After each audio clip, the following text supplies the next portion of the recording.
Banished for 1,000 years.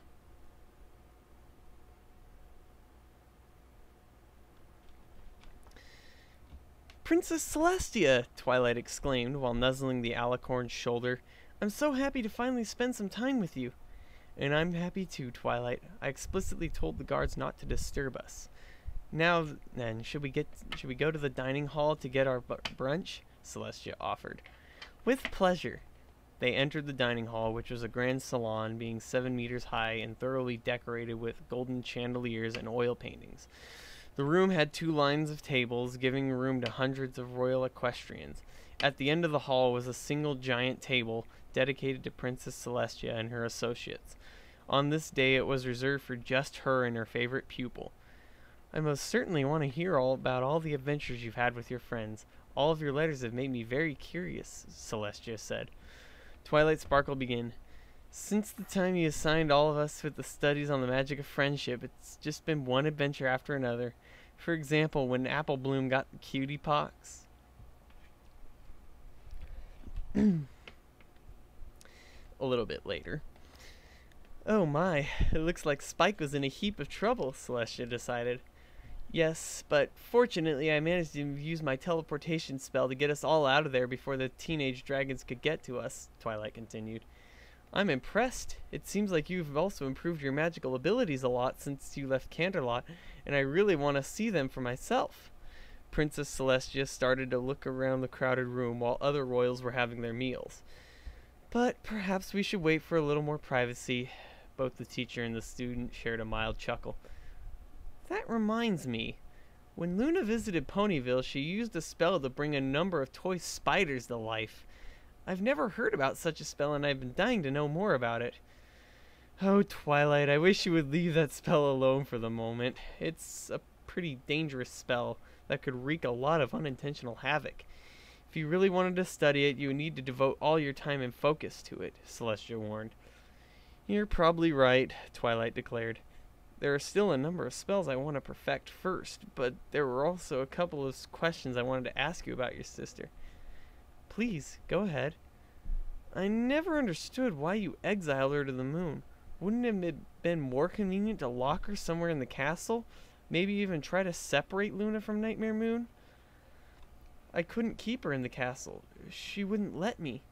In the end, it had to be done. It's what's best for Equestria, the princess stated. I don't get it. How is that best for Equestria? Twilight asked, a quizzical look on her face. Back then, Equestria was in great commotion.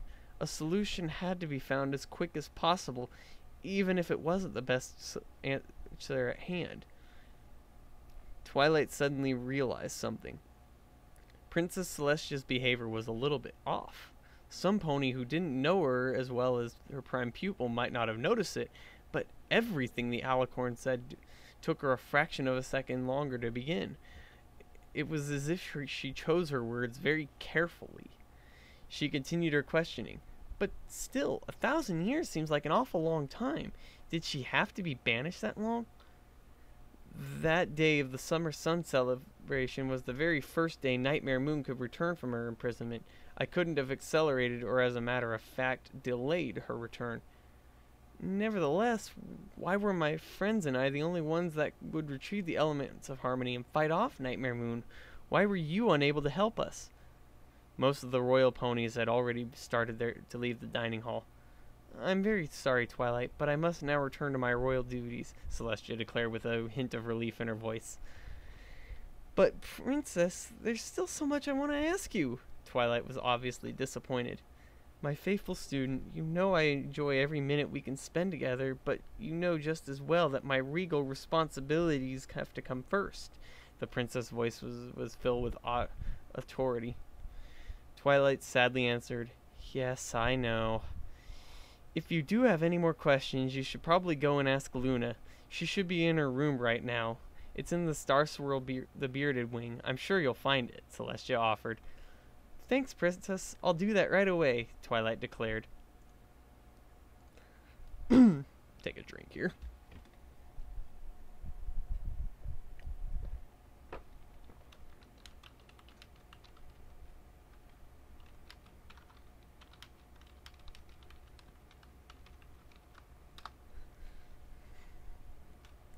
Twilight knocked on the door. Excuse me, Princess Luna. Are you in there? Hello, Twilight Sparkle. It's good to hear your voice again. Please, do come in, a voice replied from the inside. She entered the room. It was truly a sight to behold. At the top of the room was a magical sphere emitting a vibrant light. Still, the illumination was completely swallowed by the walls, making them as dark as the night sky, except for a number of carefully placed little gemstones. Everything about it seemed to create an illusion of infinite space that was only broken by the obvious openings and provided by the door in a single window. Facing the Canterlot sculpture garden, under the window was a large wooden desk, only one of 3 pieces of furniture inside the room. The others were a simple bookshelf as well as a queen-sized canopy bed with dark blue sheets and white drapes, decorated with the lunar crest. Apart from that lay a couple of pillows on the floor. Atop of them, the Princess of the Night herself. Luna began. I take it you like what I've done to this place, although it still feels a little Spartan. Twilight Sparkle was still unable to speak, gazing upon the wonders the room seemed to offer. So, what did you want to see me about? Luna inquired. Twilight quickly shook off her amazement and gathered her words. I wanted to talk about the time when you were Nightmare Moon. I have a lot of question about certain ambiguities. I talked to Princess Celestia about them, but she said she had to leave me and suggested I should talk to you instead. I see. An unexpectedly long pause followed Luna's words. What did she tell you? She told me that all the events that led to your banishment were inevitable, but she was really vague about it, Twilight answered. That's pretty much what I expected, Twilight Sparkle.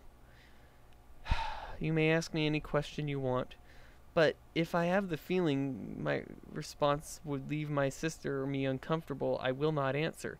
But rest assured, everything I say will be completely honest. I don't feel comfortable lying about such a delicate matter.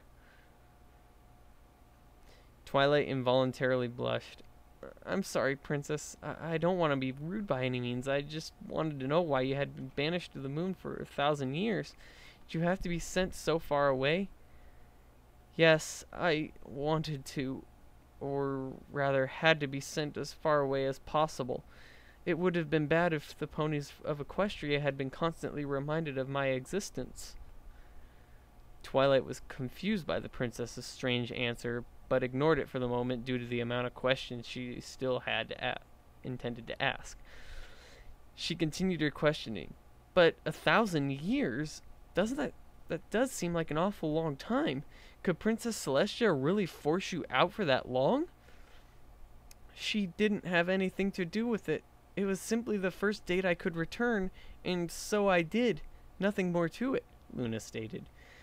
Why then did you return whatever... When did you return whatever happened to Celestia? Did you send her away? Couldn't she contact us? Wouldn't she have tried to stop you herself? I'm afraid I can't answer those questions, Luna sighed deeply. Twilight Sparkle, this whole matter is a lot more complicated than you think. All of your questions are eligible, but I can't tell you what happened. Please understand that.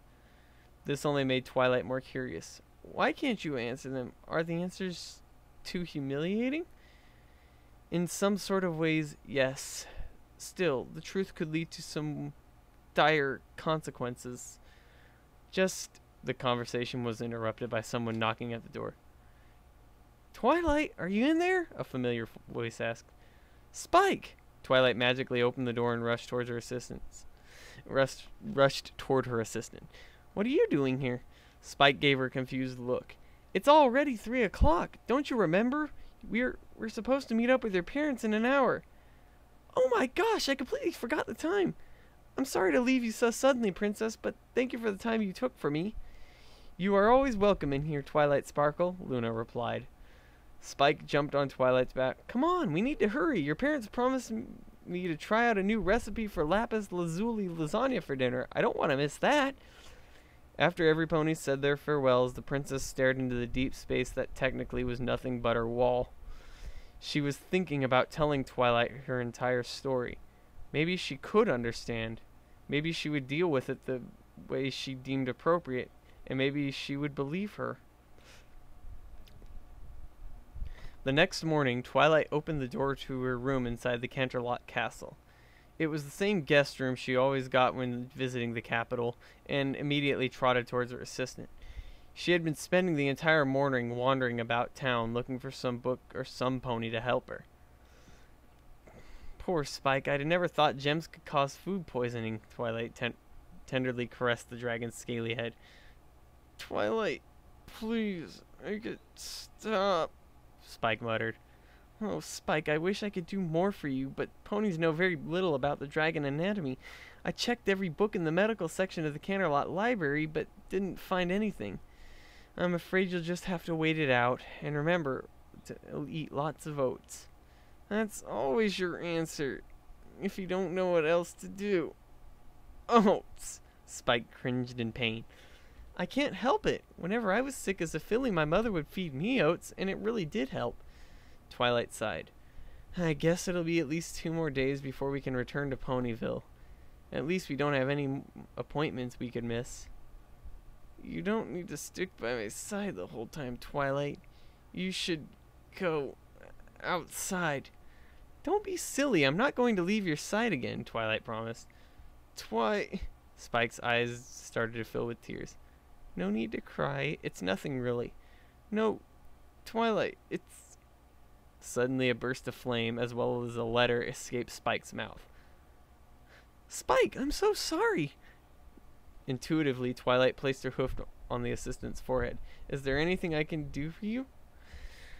It's all better now, Spike said. Still, why would the princess write me a letter at a time like this? She knows that you're...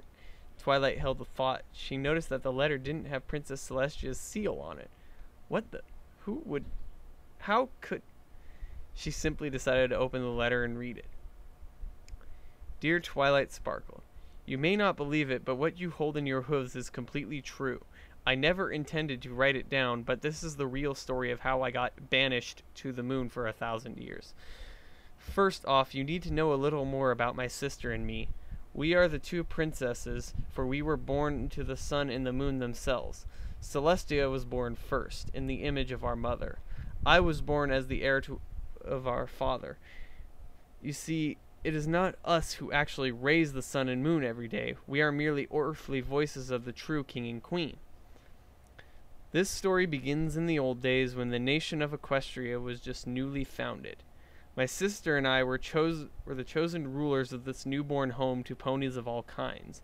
As she was the older one, Celestia took the more demanding duties of the daytime, lifting and setting the sun and helping the ponies with their everyday problems. I took the duties of the nighttime, watching over all creatures as they slept. I was happy with my responsibilities, but also had a lot of spare time to watch the equestrians go about their daily lives. I watched them working hard, playing around, and spending time with friends, which filled my heart with joy. But then it dawned on me. All the nighttime, which could be just as well spent as the daytime, was wasted by our pony folk simply sleeping through it. It was a thought that plagued me for several weeks. What was I going to do about it? But then I had an idea. What if I simply filled the heads of all creatures with the fun they experienced during the daytime? And thus, I created the dreams. My sister and I were very happy with my new invention. After a hard day's work, all the ponies drifted off into a happy slumber. Even during the daytime, you could see them being more productive and merrier. In fact, they worked so hard that they had time during the day to sleep. But that's where the problems started. After a few weeks, the equestrians were enjoying their dreams so much, they wouldn't even stop sleeping during the day. They barely got any work done. As winter drew near, it was inevitable that the ponies would face a huge famine if we couldn't get them back to work. So Celestia suggested, instead of letting our pony folk dream about enjoyable things, they should also dream about their work and the problems they encountered during the day. We immediately put our plan to work. We never could have imagined what hell we would break loose. At first, the ponies did get back to work and harvested all the day crops they would need for the winter. However, every once in a while, a pony would experience her first nightmare. Frightened, not knowing what to do, many suffered from insomnia and led a fearful life, slowly distancing themselves from others. Various ponies aborted their families and started hoarding their supplies, afraid that there were gruesome things to come. Thievery and deception were now common sights in Equestria. Every pony only looked after him or herself, treating others with indifference, rudeness, or even manipulating them. Communities fell apart. All of Equestria was in a state of civil unrest. Things were getting worse every day. Celestia and I deterred that we needed to remind the ponies of what was important, of what they had lost in these times. We thus forged 5 elements of harmony. The element of loyalty, to restore the bond between the ponies that created family and communities. The element of kindness, to abolish the ignorant and rude behavior that the ponies had towards one another. The element of honesty, to stop the thievery and other vile crimes. The element of generosity, to bring the food and shelter to the ponies in need. And the element of laughter, to wipe out the fear that befell all ponies. Immediately we wanted to distribute them among the land, but the ponies refused us. They would run away, lock us out, or even attack us. The few that would actually talk to us all said the same thing. You brought this all over us. What? We don't trust you, and we certainly don't want your help. My sister and I were heartbroken. How could it have come to this, and what could we do about it? Celestia did her best. Whenever we didn't know what to do, she would just rush outside and try to reason with the equestrians. I, on the other hoof, had my own plan. If I could forge a 6th element in which I stored all my magic, the other elements would be strong enough to connect with the ponies. It took me an entire week to complete, but I finally managed to create the 6th element of harmony, the element of magic. When I told my sister, she was surprised, but willing to try immediately. She asked me to come with her, but I answered her that I was too weak since forging wore me out. She told me that she would stay by my side while I got better, but I replied that I would be fine and we didn't have much time. So she took off, and as far as I could tell, she succeeded. With the help of the element of magic, the other elements were actually strong enough to penetrate even the thickest walls and reach the heart of all ponies far and wide. When my sister returned, I was already lying in bed. She told me she didn't want to use the power of the element of harmony and that I should absorb their magic to get better. I declined her offer, but she wouldn't take no for an answer. I pretended to give in, since if I refused, it would only make things harder on her. I had very sincere thoughts to share with her. I explained to her that all the equestrians were still resentful towards us.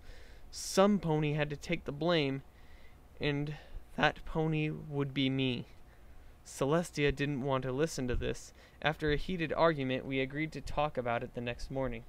I think she was on to me because she left me with the words, "Don't do it, sister. Please." I waited until sunrise, as it was the busiest time of day for Celestia. She wouldn't be able to stop me. For dramatic effect, I darkened the sky with thunderclouds and let a cold wind blow through the land before presenting myself to the citizens of Equestria as my alter ego, Nightmare Moon. I told them it was me who plagued the land for all these last months, and they could count themselves lucky that the elements of harmony foiled my plan. It would be 1,000 years until Nightmare Moon returned, and all the ponies should prepare themselves for my reappearance.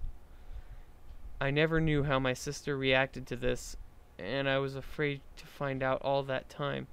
All I could bring myself to do was write one last letter explaining my thoughts and feelings to her.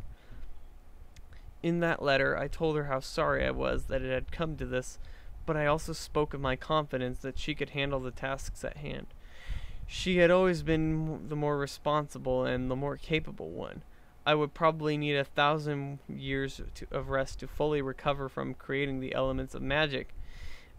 and the element of magic, and that would be the day of my return.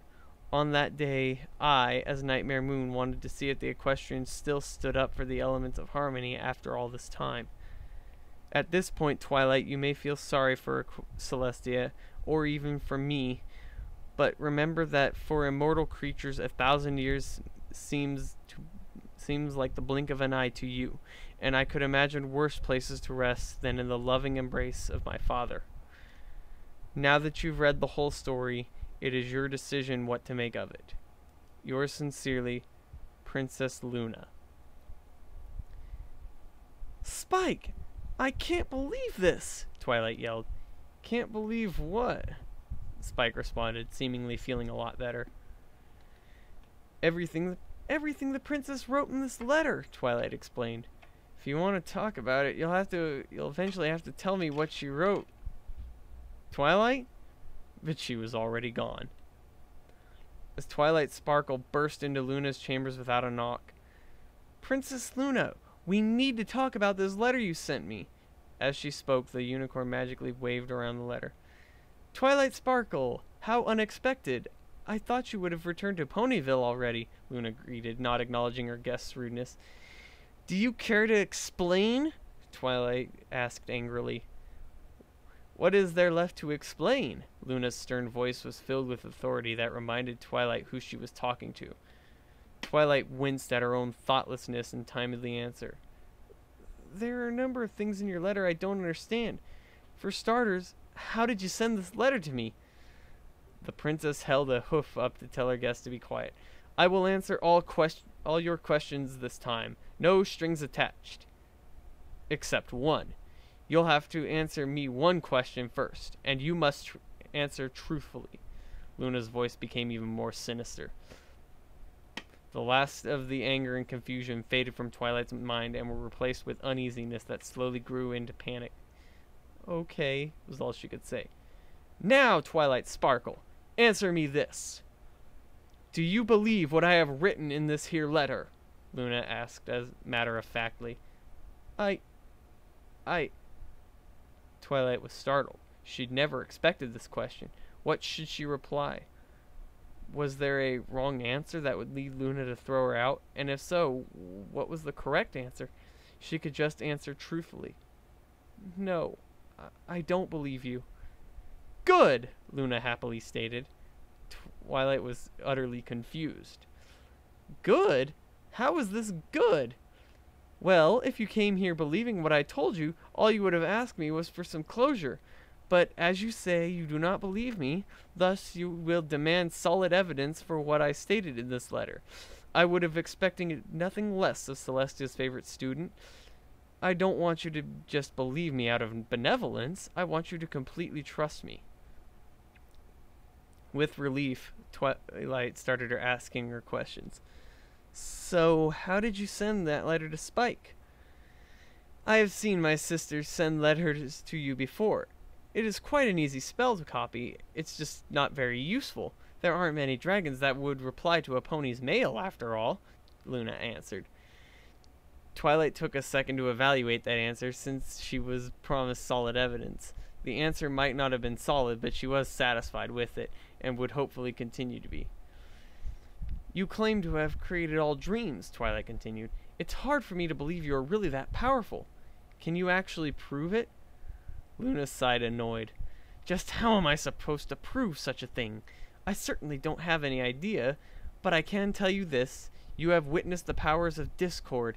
He mended the very fabric of space and time, and believe me, my sister and I are just as powerful. Otherwise, we wouldn't have been able to defeat him the first time. While this didn't prove anything, Luna did have a point, so Twilight just went with it.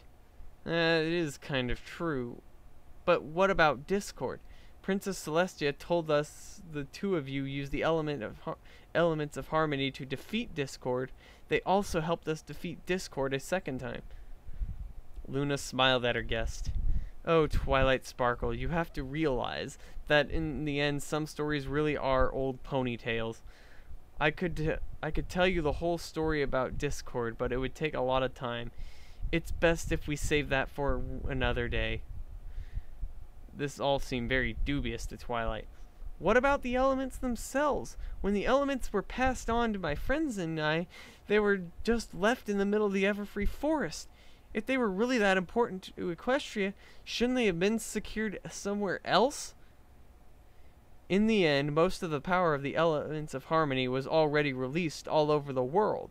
The power you experienced is merely what my sister had saved up for me, because she didn't want me to remain hurt after the forging. Additionally, as you know, the elements weren't created as weapons, thereby there was no necessity to guard them.